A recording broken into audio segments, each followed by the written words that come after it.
যে সকালে বলেছিলাম তোমরা কেমন আছো বন্ধুরা।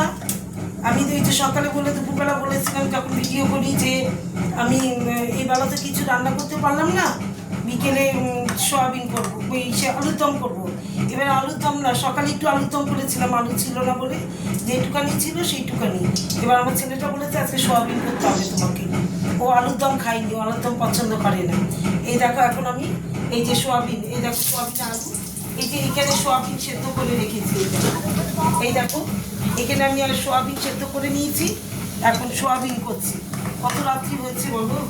হ্যাঁ, কি গরম জানো তো, রান্না করতে ইচ্ছে করে। রান্নাঘর ঢুকে, উপরে আমাদের টিন তো, রান্নাঘরে ঢুকলেই না মানে আরো বেশি। আগে কিন্তু এরকম গরম ছিল না রান্নাঘরটার মধ্যে, এত বড় রান্নাঘর আমাদের। তারপরে ফ্যানটাও মানে হাওয়াই যায় না এখন আর রান্নাঘরের যে ফ্যানটা, এর জন্য রান্নাঘরে এখন বসে খাই না আমরা ঘরে গিয়ে ঠান্ডার মধ্যে খাই।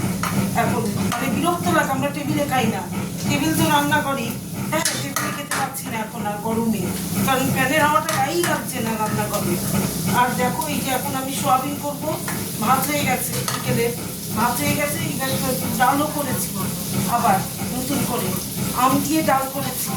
এইবার সোয়াবিন করবো, তারপরে গপুকে পুজো খেতে দেবো, দিয়ে গপুকে ঘুম পাড়াবো।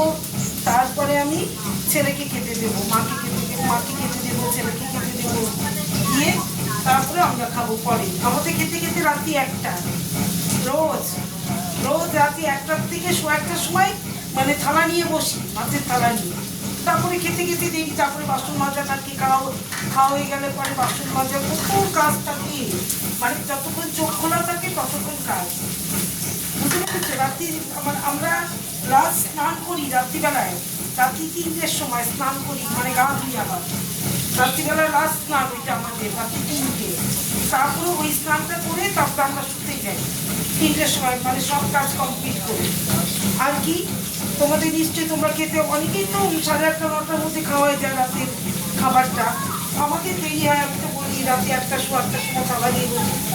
যাই হোক, গুড নাইট, শুভরাত্রি, সবাই ভালো থেকো, টাটা।